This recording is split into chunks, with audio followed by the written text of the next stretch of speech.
Hello, welcome to GP Podcast. Today we're going to explore a fundamental shift, a moment when the code that we write, well, it starts to write back. I mean, think about that. We're standing at this incredible inflection point. AI is starting to remember things about you, to actually adapt to your preferences, and even to work right alongside you. So, what does this new era really look like? Well, it all begins with AI getting to know you. And it all kicks off right here, with an idea that could completely change how we interact with technology every single day. Google just pulled back the curtain on a new framework they're calling personal intelligence, and believe me, it is a massive lead forward. So, what on earth is personal intelligence? Well, at its core, it's a brand new power-up for their Gemini AI. Instead of just answering one-off questions, it can now, and this is the key part, with your permission, securely connect all the dots between your different Google services.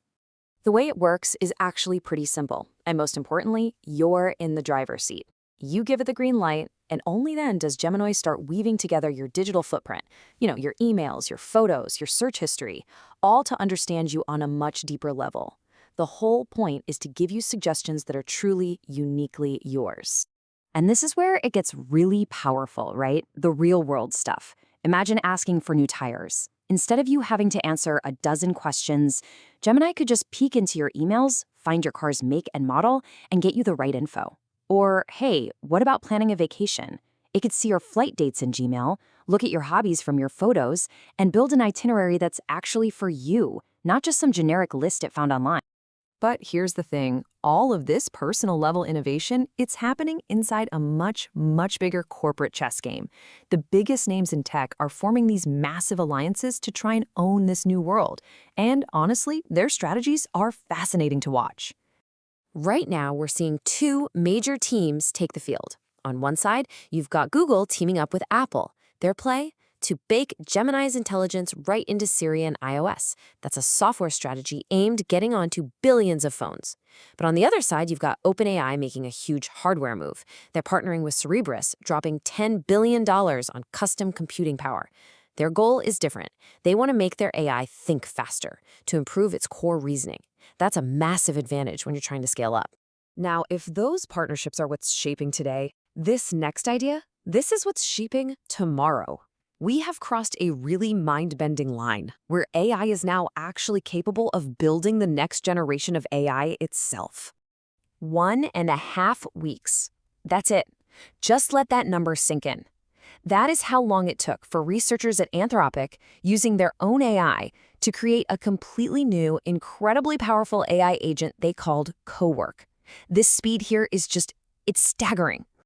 And let's be crystal clear. This was not just the AI helping out. According to the researchers themselves, the humans were basically the architects. They drew up the blueprints. But their AI, Claude Code, was the construction crew that programmed every single thing.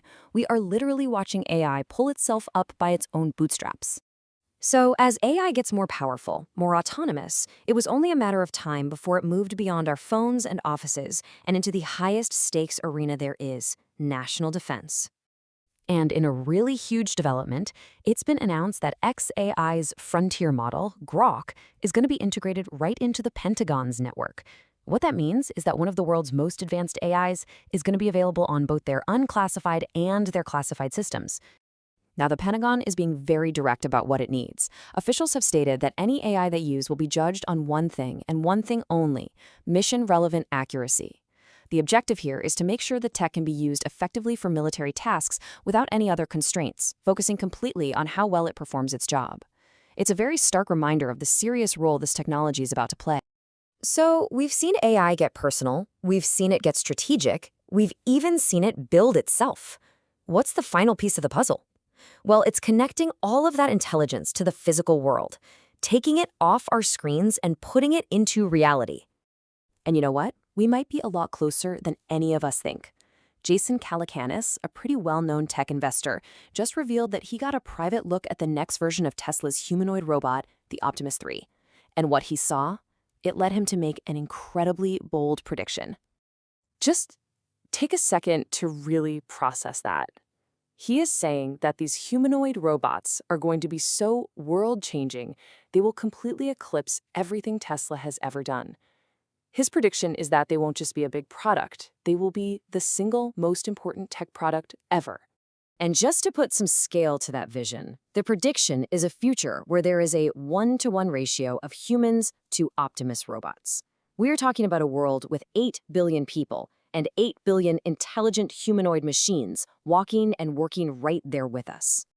So, from a personal assistant that knows you better than you know yourself, to an AI that can build its own successors, all the way to a future where intelligent robots are as common as people, you see, these aren't science fiction ideas anymore.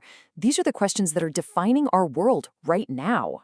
Hey, if this look into our AI future got your gears turning, I'd really appreciate it if you'd subscribe, leave a like, and maybe drop a comment with what you found most interesting. And of course, share it around. Thanks for tuning in, and we'll see you in the next one.